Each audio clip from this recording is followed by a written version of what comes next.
Vamos a empezar. Ya me han dado permiso. Así que vamos a comenzar. Buenas tardes.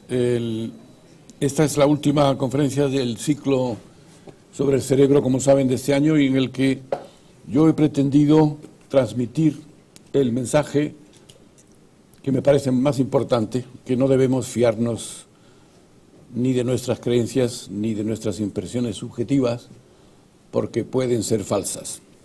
Lo hemos visto cuando hablamos de la realidad exterior, que como ya saben, en su inmensa mayoría es una creación del cerebro, y también lo hemos visto el miércoles pasado cuando hablamos de la ilusión del yo, otra construcción cerebral sin ninguna localización concreta. También dije que a fin de cuentas nada de esto es nuevo, porque ya dijimos que la filosofía hindú y la budista hablaban hace muchos años, miles de años, de la realidad exterior y del yo, de ambos, como maya, es decir, como engaño o ilusión. Y atendiendo la intervención de uno de ustedes el pasado miércoles, ilusión no significa que no sea real, como decía la psicóloga británica Susan Blackmore, sino que no es lo que parece. Esa es una definición que me parece más adecuada, y tengo la impresión de que con eso estaba de acuerdo con el filósofo que intervino en la última reunión. Pues bien, como colofón de esta serie de posibles engaños o ilusiones, hoy vamos a hablar del libre albedrío. También nosotros le decimos la libertad y los ingleses le llaman la voluntad libre, free will. La mayoría de nosotros cree que, a no ser que estemos bajo coacción o sufriendo una enfermedad mental, todos tenemos la capacidad de tomar decisiones y realizar elecciones libremente. Con otras palabras, que estamos en posesión de eso que llamamos libre albedrío o voluntad libre. Que no dependemos de fuerzas físicas, ni del destino, ni de Dios, que nuestro yo es el que decide y elige. Bueno, ya el yo está en tela de juicio, como vimos la vez pasada. No obstante, a pesar de esta impresión, parece que la neurociencia moderna piensa, al menos una parte de los neurocientíficos entre los que yo me encuentro, que no es más que una ilusión, es decir, que el fantasma de la falta de libertad nos acecha, que no el fantasma de la libertad, que es como la editorial crítica publicó mi libro. Yo no estaba de acuerdo con ese título, pero la editorial hace lo que le da la gana, no sé si lo saben, pues que a partir de ahora ya lo saben. Yo lo hubiera titulado El fantasma de la falta de la libertad, lógicamente. Es decir, que parece evidente que nuestras decisiones y elecciones suelen ser el resultado de toda una serie de factores sobre los que no tenemos ningún control consciente. Herencia genética, experiencias que hemos vivido y que dormitan en nuestra memoria, la mayoría de ellas implícitas o inconscientes, pero que pueden ser activadas en cualquier momento, circunstancias actuales o fines que hayamos planificado previamente. En realidad, seguimos asumiendo la existencia de un pequeño hombrecillo, un homúnculo dentro del cerebro, como ya mencioné en una conferencia anterior, un homúnculo que toma todas las decisiones y realiza todas las elecciones, aunque la existencia de ese homúnculo ha sido rechazada desde el punto de vista neurocientífico, no solo por la ausencia en el cerebro de un centro que lo albergue, sino también porque exigiría, como dije la vez pasada, la presencia de otro homúnculo dentro de ese homúnculo y así sucesivamente. En la literatura filosófica encontramos tres posturas diferentes ante el tema de la libertad.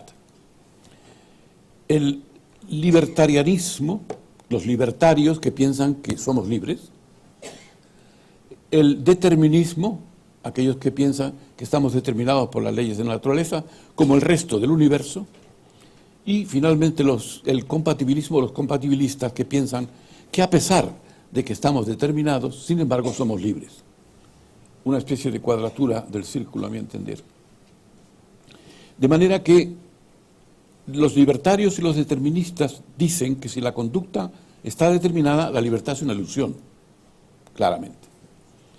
Y los compatibilistas y los deterministas asumen la existencia del determinismo. Y ha dicho que los compatibilistas también la asumen, a pesar de que dicen que somos libres, pero aceptan que estamos determinados por la ley de la naturaleza.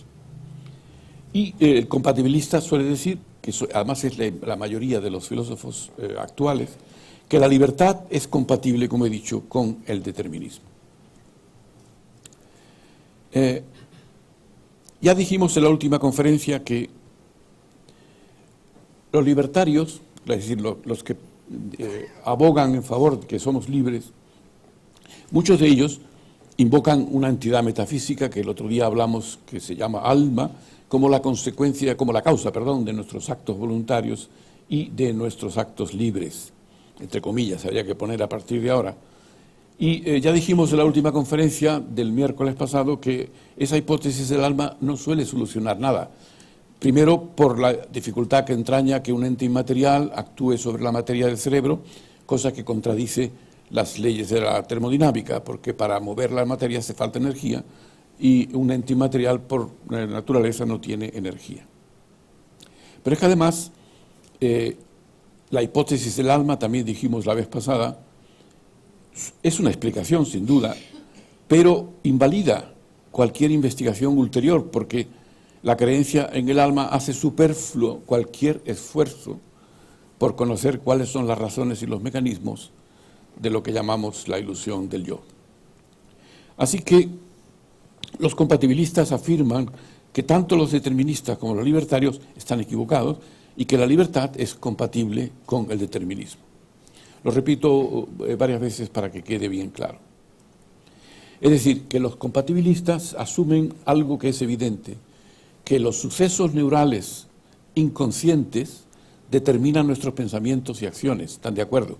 Y que ellos a su vez están determinados por causas previas sobre las que no tenemos control. Esto lo asumen sin problemas los compatibilistas. Y sin embargo, como digo, creen en que la libertad existe. Claro, cuando decimos que la falta de libertad puede ser una ilusión, entonces todo esto nos provoca a todos, una desazón profunda. ¿Por qué? Pues porque, como dicen los anglosajones, es algo contraintuitivo, está en contra de nuestra manera de sentir y nuestra intuición. Y por eso muchos han recurrido a la física cuántica para evitar el determinismo, aludiendo a que al nivel cuántico ese determinismo no existe y que la probabilidad y el azar son los que dominan ese ámbito, el nivel de la microfísica. Pero claro, se ha argumentado también, y con mucha razón, que asumir el determinismo, mejor dicho, sustituirlo, el determinismo por el indeterminismo, o por el azar, o por la probabilidad, no solamente no soluciona el problema, sino que lo agrava. Imagínense que dependemos de la probabilidad, del azar, etcétera, para tomar nuestras decisiones. Así que, como saben, la física cuántica nos dice que a nivel de las partículas elementales subatómicas no existe el determinismo, que estas no se rigen por las leyes de Newton, de la macrofísica, que las leyes de causa y efecto no rigen a ese nivel cuántico.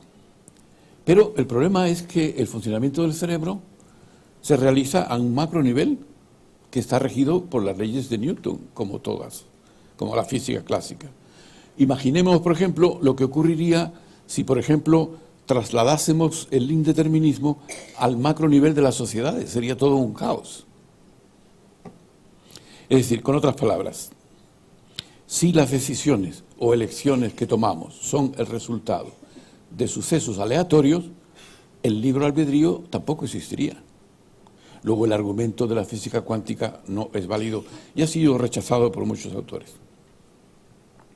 Como ya dijo el filósofo holandés Baruch Spinoza hace unos 300 años aproximadamente, nuestra creencia en el libre albedrío no solo refleja nuestra impresión subjetiva y personal de control consciente de nuestras acciones, sino que es el resultado, decía él, de la ignorancia, de nuestra ignorancia de las verdaderas causas que determinan esas acciones. Así hablaba Spinoza hace 300 años. Algunos neurocientíficos, de nuevo entre los que me encuentro, pero también filósofos, no se asombran de la posibilidad de la falta de libertad, ya que muchas cosas en las que firmemente creemos, como ya hemos visto a lo largo del ciclo, no son lo que parecen. Lo hemos repetido muchas veces. Todas nuestras percepciones son en realidad ilusiones, ya que no tenemos ningún acceso a la realidad, y eso lo decía hace siglos el filósofo alemán Immanuel Kant, que ya conocen. Nuestra mente simula la realidad y prefiere, porque no tiene más remedio, ese símil de la realidad, le llamamos la vez pasada una realidad virtual, a la realidad misma. Y ya dijimos que ese hecho de que el cerebro introyecte en la realidad exterior y cree una realidad virtual dentro del cerebro, le sirve para poder predecir el futuro y poder averiguar o anticipar lo que los demás van a hacer. Pues bien, el planteamiento de la falta de libertad en neurociencia, porque la falta de libertad o la libertad, el tema de la libertad, es tan antiguo como la historia de la filosofía, la historia del pensamiento. Pues bien, el planteamiento de la falta de libertad en neurociencia parte de unos conocidos experimentos de Benjamin Libet, que es este señor, que ya ha fallecido hace unos años, en los años 80 del siglo pasado. Y les voy a hacer un breve resumen. Si cogemos un sujeto normal y sano y le decimos que realice un movimiento muy simple, por ejemplo, flexionar un dedo, y al mismo tiempo le registramos el electroencefalograma, es decir, la actividad de la corteza cerebral, durante todo el tiempo. Entonces, si hacemos eso, podemos detectar que antes del movimiento podemos registrar una onda que se llama en alemán Bereichspotenzial, pero que es el potencial de disposición, es la traducción correcta, pero también se le ha llamado potencial motor preparatorio o preparatorio motor. Y esta onda negativa, que comienza sobre los lóbulos frontales y se va extendiendo y se va dirigiendo hacia la corteza motora, y aproximadamente unos 100 milisegundos antes de que se produzca el movimiento, la corteza se activa, envía las órdenes a la médula espinal, a las motoneuronas. A los 50 milisegundos antes del movimiento, que es el punto cero, aparece naturalmente la actividad eléctrica de la musculatura del dedo, el electromiograma, y aparece la actividad eléctrica, y en el punto cero el dedo se mueve. Pues bien, a estos sujetos sanos y normales se les dijo que realizasen el movimiento cuando ellos quisieran, sin ninguna orden por parte del experimentador, cuando ellos quisieran. Entonces, este Benjamin Libet lo que quería demostrar es la existencia de la libertad, y pensaba que toda esta onda partía de una base que sería la impresión subjetiva de voluntad. Cuando el sujeto decía, voy a mover el dedo, debería estar, según él, si fuese la causa de todo este proceso, al principio del proceso, al principio de esta onda. Pero se llevó un gran chasco, porque resulta que la impresión subjetiva de voluntad sistemáticamente se producía 200 milisegundos antes del movimiento. Es decir, bastantes cientos de milisegundos después de que ya el cerebro se hubiese puesto en marcha, de manera inconsciente. Así que a él no le cupo otra posibilidad que decir que se había equivocado y que la impresión subjetiva de voluntad no era la causa del movimiento, sino una de las consecuencias. De la consecuencia de una actividad eléctrica inconsciente que es muy anterior a la impresión subjetiva del sujeto, voy a mover el dedo. Pues bien,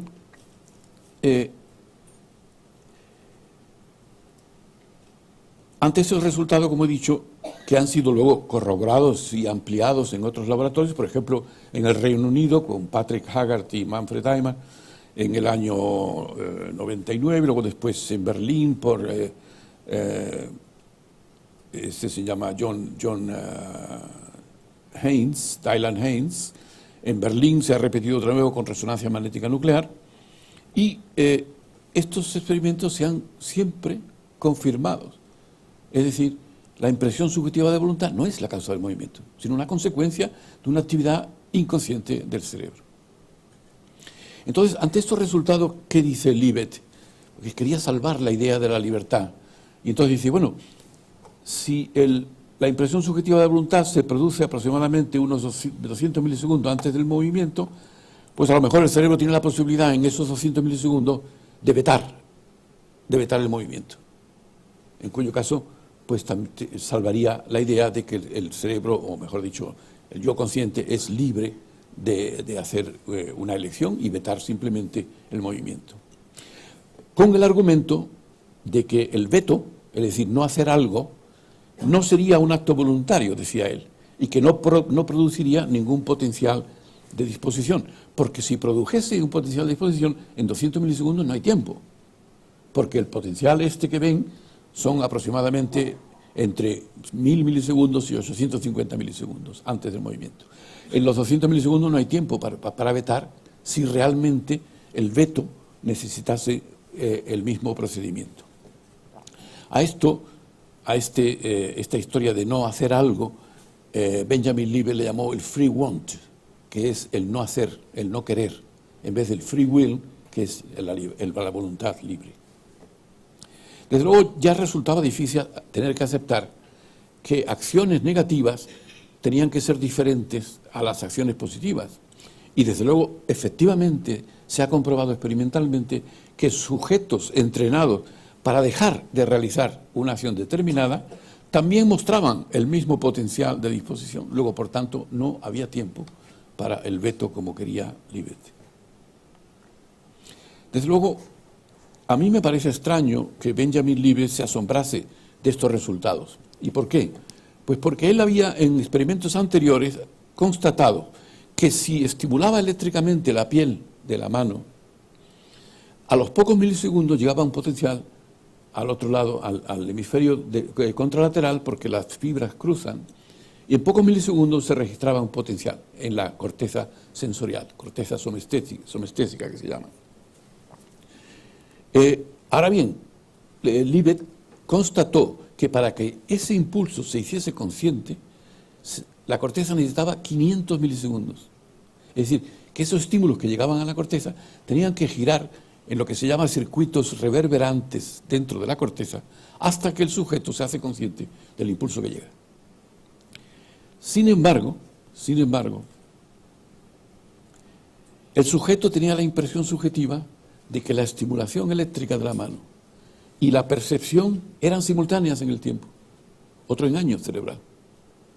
No es en el tiempo, no es simultánea. El impulso producido el impulso de táctil producido por la estimulación de receptores en la piel llega mucho antes que los 500 milisegundos que necesita el sujeto para que esa impresión sea consciente. Luego, es un engaño cerebral sin duda ninguna. Y hay otro ejemplo mucho más sencillo. Si ustedes se tocan la nariz con el dedo, entonces parece claro que la percepción en la nariz del dedo, en la nariz, llega mucho antes al cerebro que la percepción del dedo en la nariz, porque necesita todo un trayectorio mucho más largo. Sin embargo, la impresión que nosotros tenemos es que es simultánea. Es mentira, no es simultánea. No puede serlo, porque la velocidad de conducción es similar en un caso y en el otro. Y el trayecto entre nariz y cerebro es mucho más corto que entre el dedo y el cerebro. Luego, lógicamente, Libet tenía que haberse dado cuenta de que el cerebro engaña con el tiempo. El cerebro engaña con el tiempo. Y la impresión subjetiva, por ejemplo, aquí, de que es el comienzo de todo este proceso, pues no es cierta. El cerebro antecede temporalmente la impresión subjetiva cuando en realidad ocurre mucho más tarde. Luego está jugando con el tiempo. El tiempo no le importa gran cosa al cerebro. Pues bien, repito, experimentos similares a los de Libet se hacen primero en el Reino Unido y luego después en Berlín, en Alemania. Y los experimentos de Berlín son interesantes por lo siguiente. Primero, porque utilizan la resonancia magnética funcional, es decir, una técnica moderna de neuroimagen. Y segundo, porque la actividad inconsciente en esos pacientes registrados con resonancia magnética comenzaba entre 7 y 10 segundos antes del movimiento. Es decir, la actividad inconsciente en el cerebro. Es decir, 7.000 a 10.000 milisegundos. Ya no eran los 850 de Libet, sino 7.000 a 10.000. Una eternidad en neurociencia. Pero no solamente eso, sino que a los 6 segundos antes del movimiento, el experimentador podía predecir exactamente lo que iba a hacer el paciente. Si tenía que elegir entre A o B, el experimentador a 6 segundos antes de que el sujeto lo hiciese, ya decía, va a elegir B, efectivamente, B. De acuerdo con la actividad cerebral que él registraba con la resonancia magnética. Desde luego, estos resultados, yo lo siento mucho, pero a mí me parecen difícilmente compatibles o compaginables con el sentido que tenemos de que somos los autores conscientes de todas nuestras acciones. Antes de ser conscientes de nuestros actos, el cerebro ya ha determinado lo que vamos a hacer. Y creemos que esa toma de conciencia es la causa de una acción, cuando no es cierto. Claro, para la mayoría de las personas, como he dicho antes, estos resultados son sorprendentes. Sobre todo porque la falta de voluntad, como he dicho, no es algo molesto, no solamente molesto, sino contraintuitivo, va en contra de lo que nosotros pensamos. En neurociencia ya no lo es tanto porque sabemos que tanto el movimiento como la impresión subjetiva de voluntad son resultado de la actividad cerebral. Y la inmensa mayoría de la actividad cerebral discurre de manera inconsciente. Aparte de ello, en relación con lo que dicen los filósofos, los términos que son corrientes en filosofía, pues ya no tienen un correlato muy exacto en neurociencia. Por ejemplo, propósito, la palabra propósito o intencionalidad, son términos cercanos a libertad, están muy cerca de la palabra libertad. Pero en neurociencia no se dice, para poner solo un ejemplo, que tenemos el reflejo corneal para parpadear cuando tocamos la córnea, ¿no? O para proteger al ojo. Es una forma de pensamiento teleológico, es decir, dirigido hacia una meta, hacia un fin, que no constituye ninguna explicación del mecanismo del reflejo. Tampoco decimos que las raíces de una planta absorben el agua con el propósito de llevar el agua a las hojas del árbol, o que el corazón tiene el propósito de llevar la sangre a los tejidos del organismo. Es casi como decir que tenemos una nariz para sostener las gafas. Por cierto, algo que decía irónicamente el filósofo Pangloss en la novela de Voltaire, Candide. En otro orden de cosas se ha calculado, y volviendo otra vez a la cantidad de información inconsciente que maneja el cerebro, se ha calculado por informáticos la información que llega al cerebro procedente de los órganos de los sentidos. Pues bien, esta información, esto es lo que Libet ponía a los sujetos. Le ponía una especie de reloj y le decía que cuando tuviesen este punto giraba en dirección a las agujas del reloj, y le decía al sujeto que cuando tuviese la impresión subjetiva de que iba a mover el dedo, que dijese dónde estaba el punto. Y siempre ocurría, como he dicho antes, 200 milisegundos antes del movimiento. Bueno, es decir, que el resultado de los experimentos de Libet era que si el potencial comenzaba aproximadamente 500, en realidad 850 milisegundos antes, yo he decidido de mover el dedo, ocurría mucho más tarde, 200 milisegundos antes de que el dedo se moviese. Eso ya lo hemos visto. Bueno, pues repito, se ha calculado la cantidad de información que llega al cerebro por parte de los órganos de los sentidos. Y tenemos aquí los datos, es aproximadamente poco más de 11 millones de bits. Bits es la unidad de información por segundo, bytes.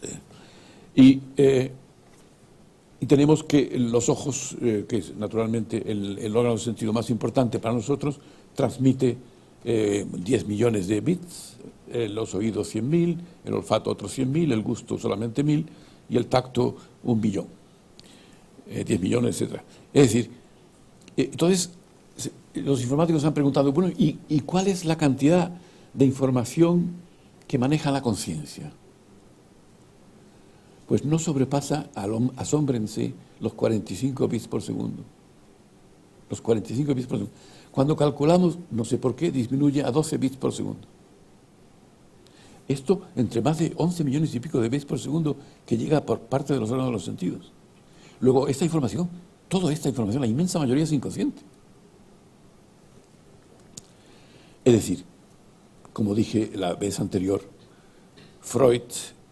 Sigmund Freud se quedó corto cuando hablaba del iceberg, en donde la parte que estaba por encima del agua era aproximadamente un 10% y que el 90% estaba en la mente inconsciente.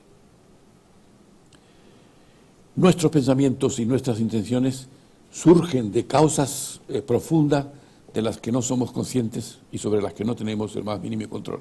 Es decir, con otras palabras, el yo consciente se atribuye funciones que no le corresponden, porque él piensa que todo está bajo su control.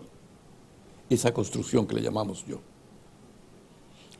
Pensamos que todo lo que sucede está bajo el foco de la conciencia.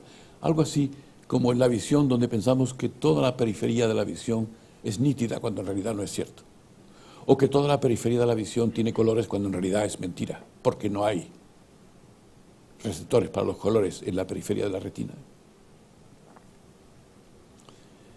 Pues bien, este tema de la conciencia, de que la conciencia no lo controla todo, es muy importante para los argumentos, para rebatir los argumentos de los compatibilistas, lo que voy a hacer posteriormente. Es decir que, aunque de manera continua nosotros notamos cambios en nuestras experiencias, en nuestros pensamientos, en estados de ánimo, percepciones, conductas, etc., no somos conscientes de los estados neurofisiológicos que los producen. No somos conscientes de lo que lo produce. Entonces, ¿es posible que nuestra impresión subjetiva de libertad no sea correcta? Pues claro que es posible. El otro día mencioné que muchas impresiones subjetivas han resultado ser falsas y no me refiero solamente a las ilusiones ópticas que todos conocen, sino también, por ejemplo, a que el Sol girase alrededor de la Tierra, si recuerdan, una creencia mantenida desde el siglo IV a.C. por Aristóteles hasta el siglo XVII por Copérnico y Galileo. 20 siglos nada menos de una impresión subjetiva completamente falsa. Y todavía decimos, como dije el otro día, que el Sol sale por Oriente y se pone por Occidente. Lo seguimos diciendo. Un ejemplo clarísimo de antropocentrismo, no vamos a entrar en ello, pero es muy importante el antropocentrismo para muchas de las ilusiones. Desgraciadamente, el otro día no lo dije, pero en la Biblia, en el libro de Josué, en el capítulo 10 se dice que Yahvé, es decir, Dios, paró el sol y la luna para que los israelitas pudieran aniquilar a los amorreos en una guerra contra los amorreos. Y claro, la consecuencia fue la siguiente: si Dios para el sol, significa que el sol se mueve. Por tanto, la afirmación de Copérnico, Galileo, Giordano, Bruno, eran falsas. Bruno, como saben, Giordano Bruno lo pagó siendo quemado por hereje, por orden de la Inquisición, en una hoguera en la piazza del Campo dei Fiori en Roma, en donde hay una estatua muy bonita suya, y hoy es un mercado de frutas y de verduras. Y Galileo sufrió, como saben, un arresto domiciliario hasta su muerte en 1642. Es decir, la libertad, al parecer, es una parte de la ilusión del yo, de la existencia de una persona, un homúnculo, como he dicho antes, que controla todo lo que sentimos y todo lo que hacemos. Y de la misma manera que no se ha podido constatar la existencia de este yo en ninguna parte del cerebro, es muy probable, yo soy ahí un poco cauto, es muy probable que la libertad sea también una ilusión, una construcción cerebral, ya que esa libertad va unida conceptualmente al yo consciente. Me parece que en una de las conferencias también mencioné que un ejemplo de pérdida del sentido de libertad es el hipnotismo, ¿no? Aquí se producen movimientos inducidos por el hipnotizador sin que el sujeto tenga la impresión de voluntad. Es algo parecido a lo que ocurre en neurología con el síndrome de la mano ajena, en el que el paciente, debido a una lesión del cerebro, tiene la convicción de que su mano, una mano, por ejemplo, es movida por otra persona o controlada desde fuera. Había un paciente que decía, la luna está controlándome la mano, etcétera. No la considera como suya, controlada por su voluntad. Y también mencioné que en el hipnotismo es curioso, cuando el hipnotizador le dice al experimento que camine a gatas por el suelo, y si lo despierta en ese momento y le pregunta al sujeto, ¿qué haces en el suelo a gatas? El sujeto dice, estoy buscando una moneda que se me había caído, cualquier cosa. Es decir, es un ejemplo del yo consciente que es un intérprete de una conducta que no conoce, porque el yo durante el hipnotismo desaparece y por tanto a posteriori tiene que interpretar una conducta y como no la conoce, pues genera una historia plausible, aunque es completamente falsa. Es decir, el neurocientífico Michael Gazzaniga, que ya lo conocen, me parece, de otras reuniones, le llama al yo, le llama intérprete, al yo consciente, un intérprete. Yo le he llamado mistificador porque no solamente interpreta, sino que además engaña, ¿no? Cuando estimulamos determinadas regiones del cerebro y hacemos que se muevan las extremidades, por ejemplo, la corteza cerebral, la corteza motora, estimulo una parte de la corteza motora y dependiendo de qué lugar me encuentro, pues hago movimientos en la periferia. El sujeto tiene la impresión de que es él, el que voluntariamente, mejor dicho, que él sabe muy bien que los movimientos están producidos por el experimentador, no es él el que lo hace. Sin embargo, en otras regiones del cerebro se producen movimientos que el sujeto no sabe que están inducidos, o mejor dicho, sabe que están inducidos por él mismo, ¿no? Es decir, que dependiendo de qué región del cerebro estimulamos, unas veces va acompañada de la sensación de voluntad y otras veces no. En todos casos, estos ejemplos muestran que la impresión subjetiva de voluntad y el propio movimiento no son simultáneos en el tiempo, como hemos dicho en los ejemplos de Libet. No son simultáneos en el tiempo. Pero es que los experimentos con estimulación cerebral, en donde una vez se va acompañado el movimiento de la voluntad del sujeto y otras veces no, lo que indica que tampoco son simultáneos en el espacio. Es decir, que son regiones distintas en el cerebro. Algunas veces van juntas y otras veces no, dependiendo de qué región del cerebro estimulemos. Y eso indica, lógicamente, que la localización es distinta. Pues bien, vamos a volver al tema de las posturas que se conocen ante el tema de la libertad, que son muy diferentes. Ya dijimos las principales, y repito, el determinismo afirma que estamos determinados, como el resto de la naturaleza, por las leyes físicas, lo que incluye, lógicamente, al cerebro. Y esto llevó a Albert Einstein a preguntarse por qué el cerebro iba a ser una excepción al resto del universo que se rige por las leyes deterministas de la física. Eso decía Albert Einstein. El determinismo cree que todos los sucesos, incluidas las acciones humanas, están determinadas por causas previas, una noción que es incompatible, sobre todo cuando no se conocen las causas, con el concepto que tenemos de libertad. Ya dijimos que los libertarios afirman que somos completamente libres, pero son pocos en realidad los que hoy sostienen esa postura. Y finalmente los compatibilistas, si recuerdan, que sostienen que aunque estamos sometidos a las leyes de la física, sin embargo somos libres. Y este grupo es el más numeroso y por tanto me voy a detener un poco más con sus argumentos. Así que los compatibilistas, repito, insisten que la libertad, la responsabilidad moral, nociones semejantes, etcétera, son compatibles con el determinismo. Por ejemplo, afirman que la mayoría de las personas en Occidente que eligen estudiar una carrera lo hacen libremente y son responsables moralmente de esa elección, aunque sea el producto de deseos y de creencias. Desde luego, mi caso no lo es, porque yo estaba decidido a estudiar ingeniería industrial, porque así lo quería mi padre, y estuve todo el verano previo a la matriculación, en septiembre, recibiendo clases particulares de dibujo y de matemáticas que me aburrían infinitamente. para decidir poco antes de la matriculación en septiembre que yo iba a estudiar medicina. Bueno, pues todavía hoy no sé por qué tomé esa decisión. Y ha pasado mucho tiempo, porque eso fue en el siglo pasado, como saben. Es decir, estamos, por tanto, vamos a ver entonces los problemas que plantea el compatibilismo. Hay antes de empezar con los argumentos de los compatibilistas, hay un filósofo estadounidense, me lo voy a saltar, que se llama Sam Harris. Este dice que el concepto popular de libertad se basa en dos supuestos. Primero, que cada uno de nosotros puede actuar de manera diferente a como lo hace. Este es un argumento compatibilista importante que luego rebatiré. Y segundo, que nosotros somos la fuente consciente de la mayoría de nuestros pensamientos y acciones. Y añade, ambos supuestos son falsos.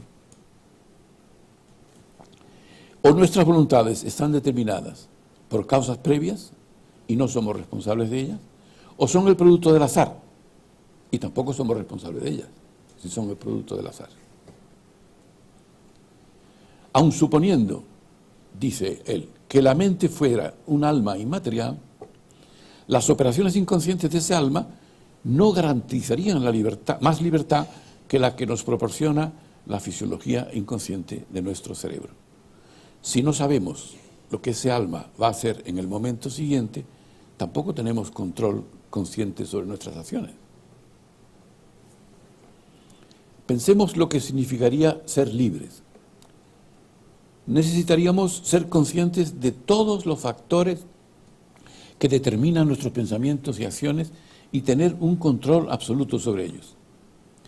Y este filósofo Sam Harris dice que podemos decidir lo que hacemos, pero no podemos decidir lo que queremos decidir hacer. Es decir, con otras palabras, no controlamos nuestra mente porque como agentes conscientes somos solo una parte pequeñísima de esa mente. Somos libres de hacer lo que queremos hacer, pero ¿de dónde vienen los deseos de hacer algo? ¿Los conocemos? Y cuando ahondamos en las causas psicológicas de nuestras decisiones, nos enfrentamos siempre con un misterio. Otro filósofo alemán, Arthur Schopenhauer, decía que el hombre puede hacer lo que quiere, pero no puede querer lo que quiere, que prácticamente es exactamente lo mismo. Así que Sam Harris lo ha copiado. Y otro copión es el psicólogo alemán Wolfgang Prinz, que decía, no hacemos lo que queremos, sino que queremos lo que hacemos. Es decir, va un paso más allá y dice, el yo consciente al final justifica las acciones que hemos hecho, que hemos realizado, la justifica atribuyéndose en la causa, lo cual es falso. Pues vamos ahora a los argumentos de los compatibilistas para rebatirlos.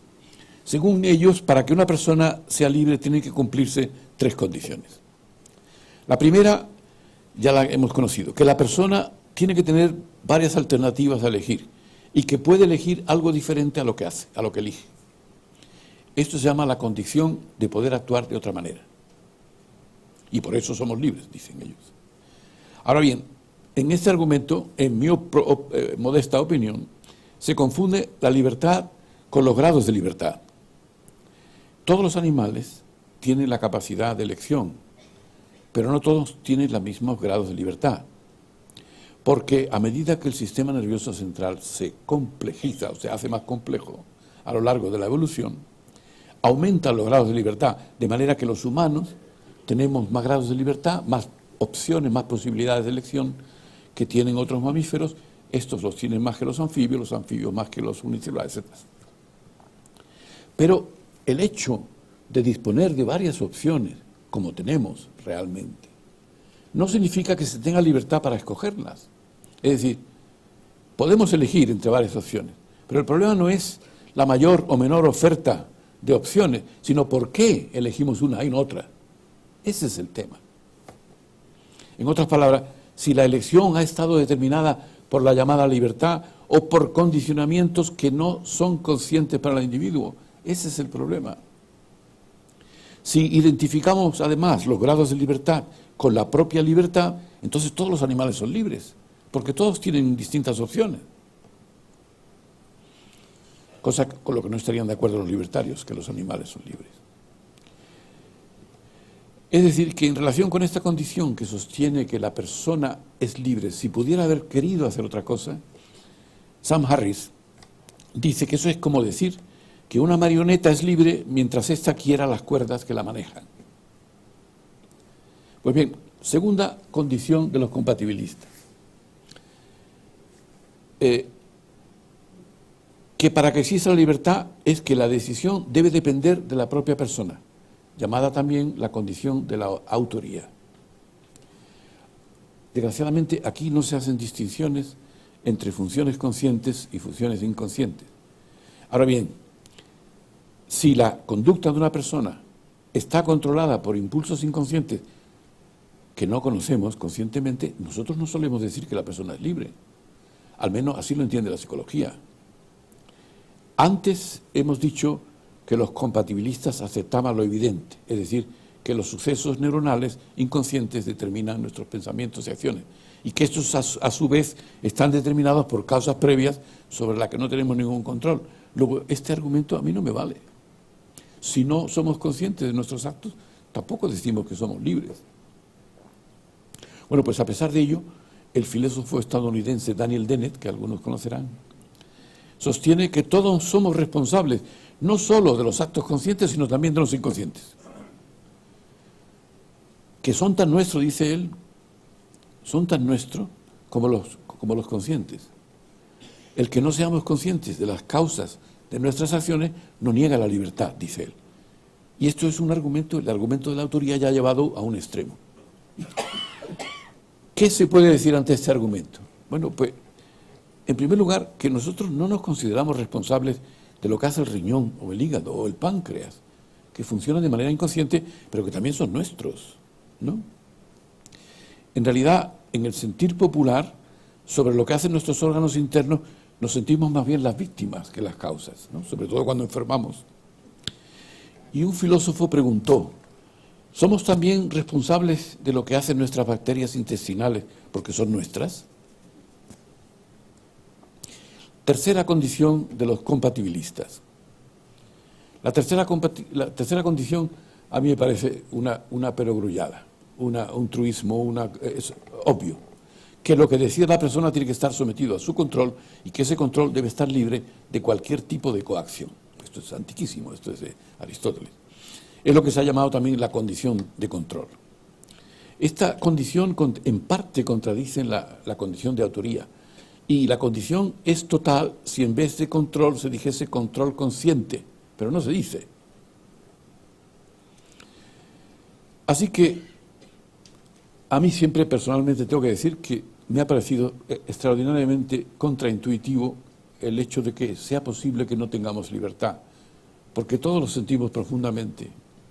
Sin embargo, a nadie le llama la atención que no tengamos control ninguno consciente sobre lo que almacenamos en la memoria.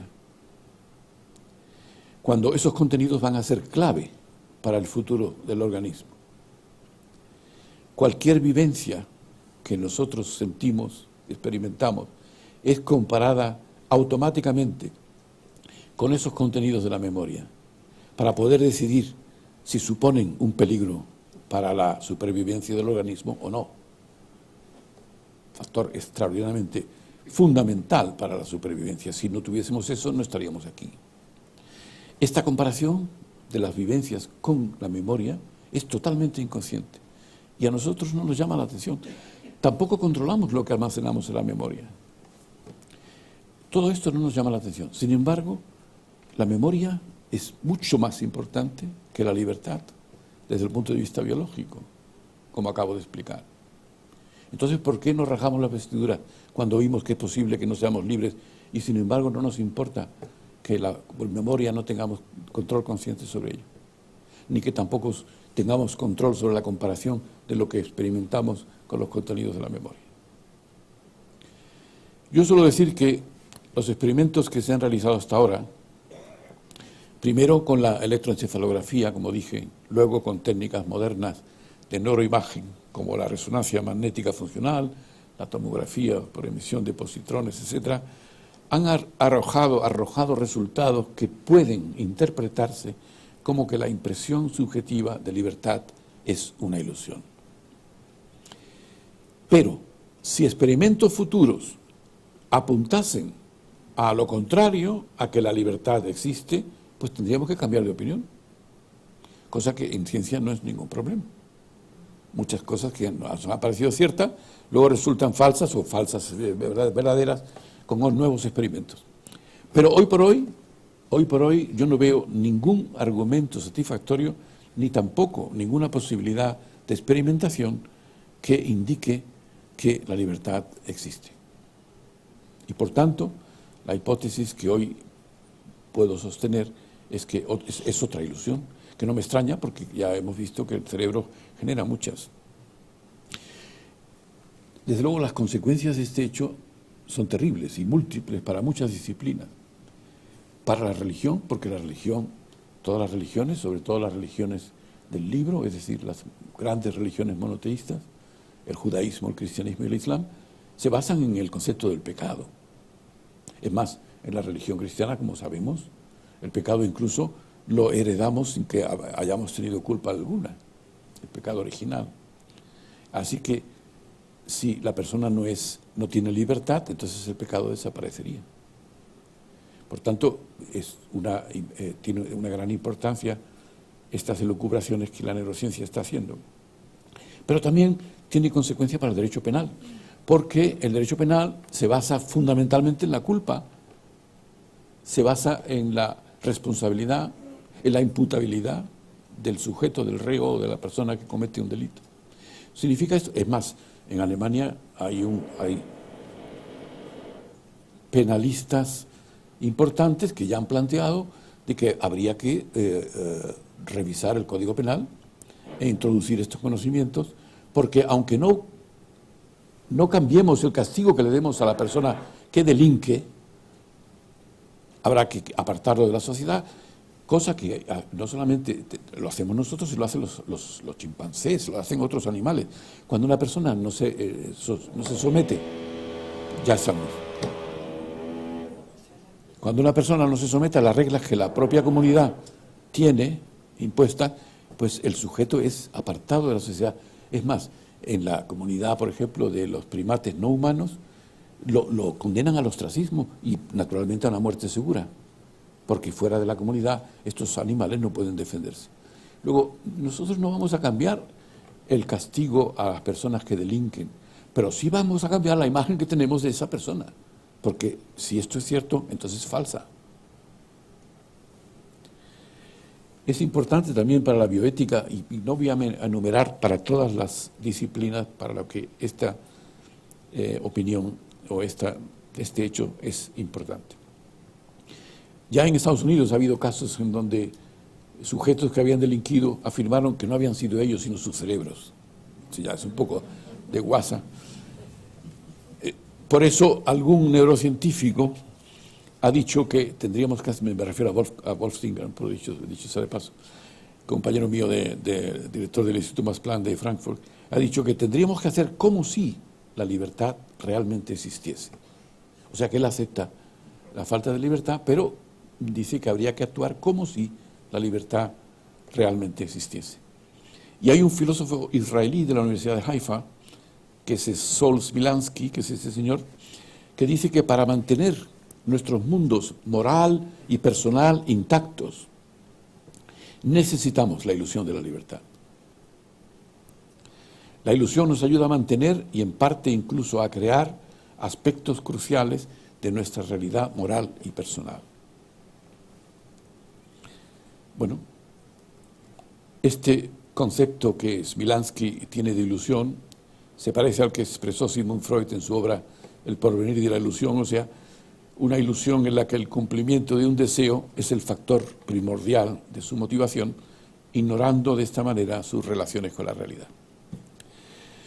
Hay un libro de un filósofo alemán que es ese señor Hans Weichinger, y el libro está aquí a la derecha, por eso vamos a mover un poco. que se llama La filosofía del cómo sí, die Philosophie des Als ob, la filosofía del cómo sí. Y este autor, del siglo XIX, por cierto, ya hablaba de ficciones prácticas, praktische Fiktionen en alemán, muy fácil, ficciones prácticas, o sea, que ya al comienzo de un capítulo nos dice, en el umbral de estas ficciones, y estoy citando ahora a Weichinger literalmente, en el umbral de estas ficciones nos encontramos enseguida uno de los conceptos más importantes que la humanidad ha formado, el concepto de libertad.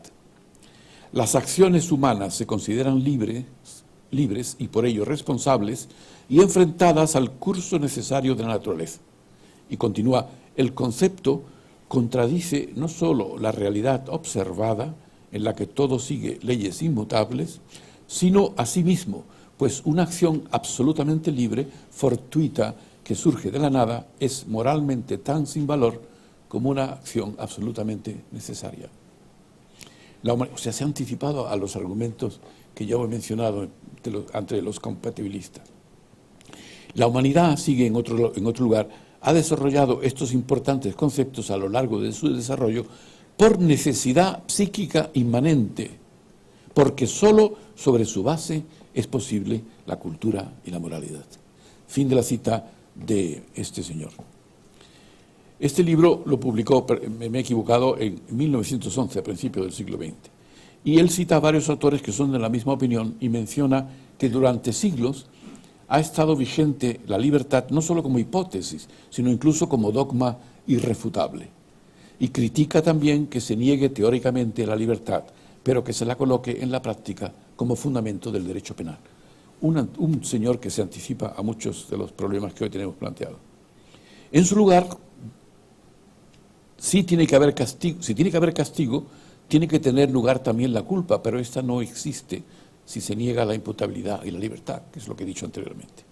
Así que, resumiendo mi opinión sobre el tema de la libertad, yo diría, una cosa es hacer como si fuésemos libres para mantener el orden y la cohesión en la sociedad, y otra muy distinta es creernos nuestros propios engaños. Algunos autores han comparado la mente con un avión que vuela con piloto automático. Todas las dificultades y cálculos que son necesarios se realizan fuera de nuestro control. A muchas personas este hecho les infunde un miedo cerval a volar. Preferirían un piloto consciente que controlase todas las operaciones. Es un deseo pío, pero que no coincide con la realidad. Hay un dicho que aprendí en Alemania y que se me quedó grabado y que dice lo siguiente: el que en la oscuridad del bosque silba puede que ahuyente su miedo, pero no por eso va a ver más claro. Muchas gracias por su atención.